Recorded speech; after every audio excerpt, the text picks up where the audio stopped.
Greetings and salutations, all you beautiful individuals. It is another rep of League Online. Eric and Mark here with you fine, feathered individuals for what, can we combine the term fiesta and banger into one? Is that just what Fry's group action is? We need a new coinage for not high quality banger, because that's what we got between DRX and Dplus today. I'm gonna go with bonanza.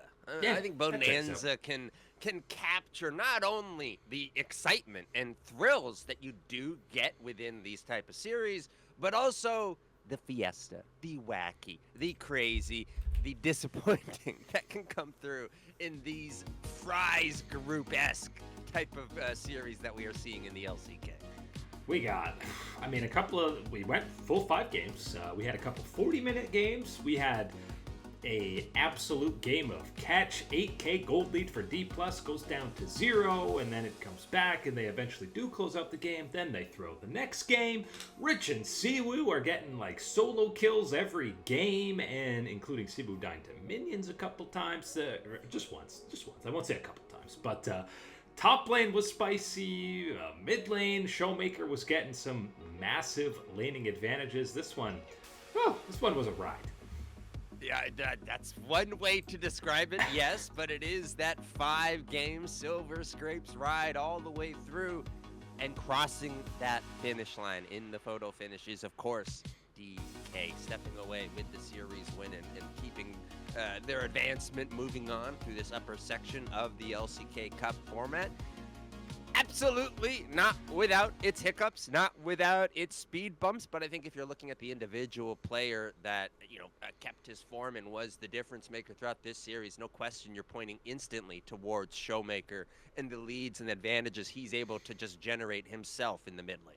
Yeah, and he's the guy who ended up picking up player of the match, had the Twisted Fate in Game 5, had a impeccable Zoe performance in Game 2, and even the Victor game that he lost had such a disgusting lead. That was one of the bad throws out of Dplus. But yeah, that Game 5, Showmaker, again, has a solid laning phase on the TF, and eventually Smash gets spoon-fed a shutdown kill and then a turret, and all of a sudden he gets way ahead, and unfortunately Andal denies him the penta at the end of the game. That would have been the perfect bow on this series. Give Smash a penta to close it out. It would have been nice, but I can also very much so empathize with Andal in that situation, going, okay, you might take the series from us. You ain't taking a penta from us too as well on the way out of here. No chance. So I like that. I can buy that performance and how things played out there and things. But I am also very happy to see Smash come through and get this type of moment in Game 5 for Dplus Kia, because these are the type of things that not only, anybody, but especially a young, promising player like Smash, you need to start banking performances like this, memories like this, so when you get to these important moments, and it's not, a DRX, it's not DN Supers, it's not anybody in the Fry's group down that you're facing off against. It's a T1, a Gen.G that you're facing off against. Having that type of good memory, those type of emotions to pull back on, those are valuable things. And so for Smash to build up at least one here in the bank before moving to that next section is a good thing for Dplus Kia. And we know he's a guy who kind of thrives in that chaos, right? Where he can show off his hands in these.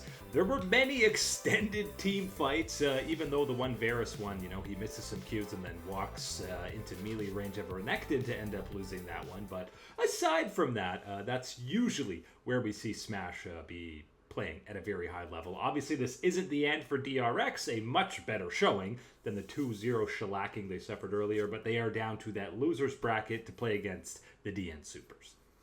Yeah, and so again, at least we can see here some of the benefit of the LCK Cup format being reworked from last year. I think the idea was that this was to protect a Gen.G, a T1, a Hanwha Life, and it failed to do that in that regard. So still some tweaking and tinkering to do with the format, but I think that, again, we're going to see this play out throughout this weekend here as we do get that matchup within the lower bracket as well. And we got to see, obviously, Gen.G also watching this series while they're interviewing Showmaker, who again got player of the match, drop in the knowledge on him that, oh yeah, Gen.G has chosen you, and oh yeah, by the way, you're playing tomorrow in that matchup again. And Showmaker had a great reaction, predicting before Gen.G even picked them. He's like, yeah, they're probably going to pick us.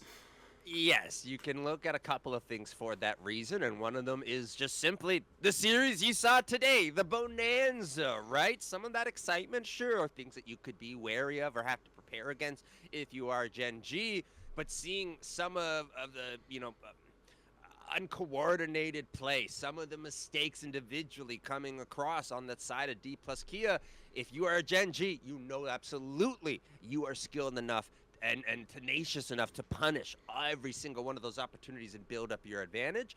And on the other side as well, you're looking at BFX and you're seeing the type of skill and threat that they can represent. The chance of that upset, I think, is much higher if you're having to square off against them than a Dplus Kia. So it is an understandable choice from Gen.G, and I like to see a little bit of humor from our guy Showmaker, acknowledging that that's probably the way you're leading. And how about these for numbers? The last time Dplus and Showmaker beat Gen.G in a best of series, doesn't matter, best of 3, best of 5, either one, 19 series in a row. Gen.G has won. We're going back to 2021 summer when Dplus went to back-to-back World Finals is the last time they beat Gen.G in the finals, and that wasn't even Chovy on the roster. I'm grateful that you brought that up because I forgot. That was the third point. I skipped ahead, only did 2. There was that third point, and the third point is yes. Look at that history between both of these organizations. Doesn't matter the rosters because you can go back as many years as that streak extends, and you're seeing that come through. It is just simply Gen.G domination against Dplus Kia. It has always been this resounding no at the door for the trick-or-treater that is a Showmaker and the rest of this squad showing up, trying to enter into the top tier of the LCK. Gen.G says, no, we're going to have another throwdown here to see if the miracle can happen. And all that lead up and preface, the perfect opportunity to say, it's time. Nobody's going to beat Dplus Kia 20 times in a row. I'm dropping the prophetic upset for this one, Mark. And again, I'll give you a couple of reasons why. Number one, it's the classic. It's been 2 weeks since Gen.G played. Dplus is going to be, playing in like 14 hours, basically, from when they last just matched up against DRX. And you could talk about the curse of choosing an opponent. And then I think Gen.G's confidence is going to be at an all-time high. They're going to maybe be a little bit lackadaisical in this matchup to kick things off, get off some of the cobwebs and the rust. And Dplus, they're playing with house money. They got nothing to lose. Ain't nobody picking them in this series, and they will embrace the chaos. I would say this series was chaos, and I think they can even crank it up a notch because their matchup in the group stage of the LCK Cup, Dplus was a little tentative. It was slow going, and that's what Gen.G likes. They like calm, cool, controlled League of Legends. They're like a classy royal family on the garden grounds, but I want Dplus to come in. We're slinging manure in the fields. We're getting our hands dirty, and Gen.G, they're not used to that. They're a little too dainty. I don't touch the mud. Ew, no. I can buy that type of reasoning, especially, again, the 2-week break and seeing how that has going to be something for Gen.G to overcome at this point.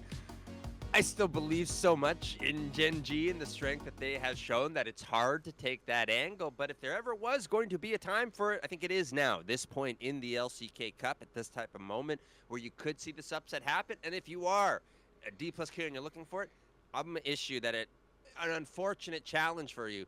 It has to be the sweep. It has to be fast. The chances of you stepping away with a 4-game, a 5-game series are incredibly low in that regard, because I think if you're giving Gen.G that opportunity to ramp up, to go, okay, we got to win under our belt, let's lock in and shut down the rest of the series, you're in trouble at that point. But if you can capitalize on getting game 1, game 2, and set yourself up to knock out the series for game 3, that, I think, is the advantage if you are Dplus Kia, of having this momentum, of the current form of play carrying in. that's where you can capitalize and punish a Gen.G that has been on the wayside here for the last 2 weeks. Yeah, I think there's no chance if it goes to game 5. I think even game 4, there's opportunity. And you saw in this series, I mean, they have the kind of egregious throw in game 3 to lose the game. And what do? Dplus bounces back in game 4 and has the most dominant win of the split. So they got that confidence under their belt, even if they drop one to Gen.G. But absolutely, they've got to go pedal to the metal, never slow down in this series. They need constant fighting because, again, their last series, Gen.G had time to kind of control the map. They know how to play the lanes better. Their laning phase is better. Just scrap non-stop. And the thing that's going to be interesting as well is seeing the angle out of draft that you come through into this series for, because I think for Dplus Kia, it doesn't have to be ultra creative, right? Sometimes when you're stepping into these ones, in order to bridge the gap between you and your opponent, you have to bring something else to the table, and that is the pick and ban format of draft, unique champions, pocket picks, whatever coming on through. I don't think it's going to be as big as that, where you have to rely on that being a significant factor for you to get a win here or there if you are Dplus Kia. So I don't expect to see that in the draft for this series. I think Dplus can just be like flow state, free of mind. They're going here again. Nobody's expecting them. They shouldn't even feel pressure to win this series and play freely. Almost like when teams are eliminated at Worlds, right? And then they play their very best game of the entire tournament directly after that. That's the energy I'm seeing Dplus channel here in Gen.G. Not gonna know what's gonna hit them, and seems like a easy, like when they got upset by KT in the bracket last year, and then they proceeded to get the rematch and stomp KT. I think that's how this plays out, but Dplus getting that first round to send Gen.G to losers. And look, man, I'll give you credit. You were there banging on the door, screaming and yelling, saying that KT was gonna make that upset against Gen.G all those months ago. So I will give the credit over in this one, and I'll join in on the DK bandwagon for the upset here this time around. If Gen.G 3-0s them, we're just not going to reference it at all over the weekend. The matches never happened, and we just move on, right? Yeah, that sounds like a good plan. After that, of course, we're going to have T1 BFX as well. Playoffs roll on in the other regions across the globe as well, except for the LPL, which is off for that Lunar New Year break for a couple of weeks. But still plenty of games that we'll be recapping post-weekend. But that is it today for Liga Unlocked. Eric and Mark here with you, absolute stunners. Thanks for hanging out as always, and we will catch you on that flippity flip.